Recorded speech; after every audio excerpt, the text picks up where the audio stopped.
I figured the perfect way to affect changes against discrimination would be as a lawyer.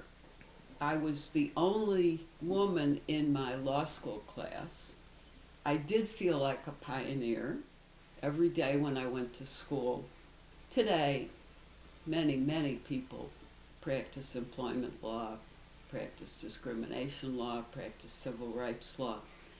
But when I graduated in 1972, that was not the case. I went to law school to make changes on the gender issue. And incidentally, I've had dozens and dozens of male clients. There is a lot of discrimination against men. There are some changes that on the gender front that still haven't been made.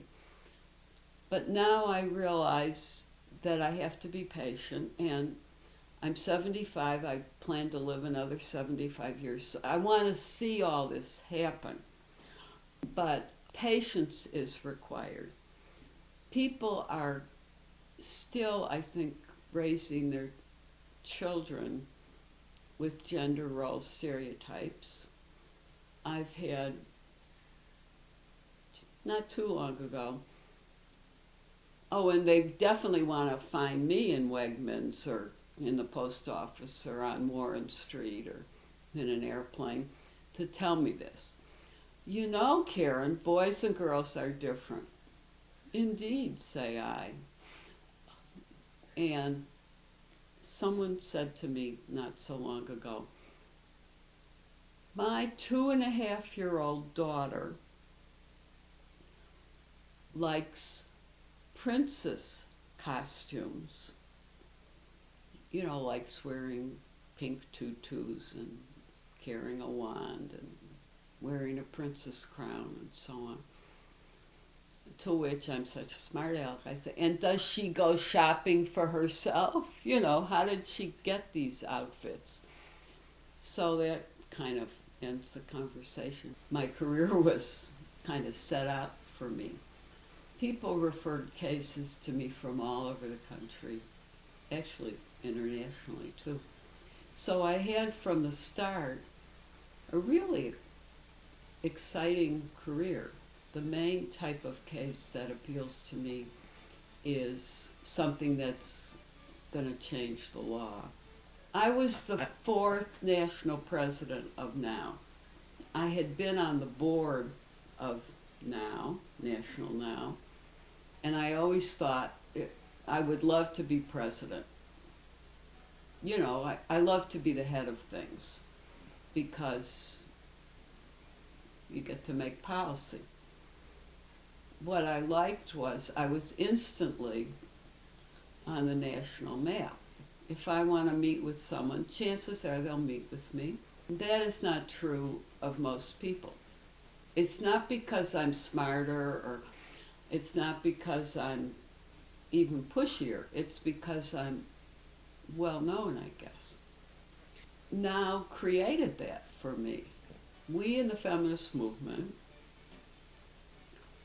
made such a dramatic change in a couple of decades. If one studies history, and I read a lot of history, in the past 35 years, it's been a revolution, not an evolution. It has been completely different. Women are in every type of legal practice. Well, that's what we're about in NOW.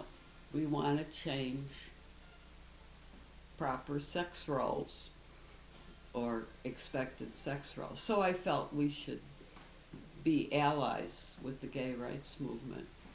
And there was a lot of fury about that. I'm sure some people think that I'm a wild-eyed radical nut. One thing that I've heard many times is from lawyers, other opposing counsel, I can't believe how friendly you are and how non-combative you are.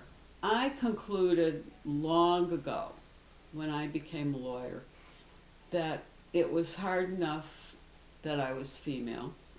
It was hard enough that I was well known as an activist for women's rights. And I wasn't going to also be tough and nasty. I'm not a drinker, but I participated in integrating bars all over the place. One was at the Hotel Syracuse. The then Hotel Syracuse had a male-only. It wasn't a male-only bar. It was for men and escorted women, which is more insulting than no women at all. Of all the exclusions of women on this planet, why bars? I have always felt that being out there in the world, being a citizen, being allowed to do whatever men do, was very important. And the ability to walk into a bar and order a beer shows you're a member of the public. You're not someone who's supposed to be secluded in the house. We formed a women's bar association, the Onondaga Five. We called ourselves that. We quickly recognized that the Onondaga County Bar Association had all male officers and had an all male board, had no women on the board. And we also noted that they met in a facility that was a private club that did not allow women as members. They finally convinced the private club, it was the university club, to admit women. But there were two things that they wouldn't agree to. One was that women couldn't go into the bar, and the other was they couldn't go into the card room. And, that seemed like a reasonable exclusion to everybody but me. I, by the way, am not a card player. I'm not a drinker. I said, absolutely not. There's only two things in this world I want to do, play cards and drink. 1969, I ran for mayor of Syracuse. It took until 4 years ago, 2009, for Syracuse to have a woman mayor.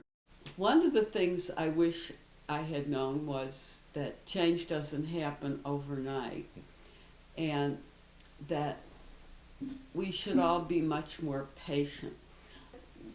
It's been an adventure. It continues to be an adventure.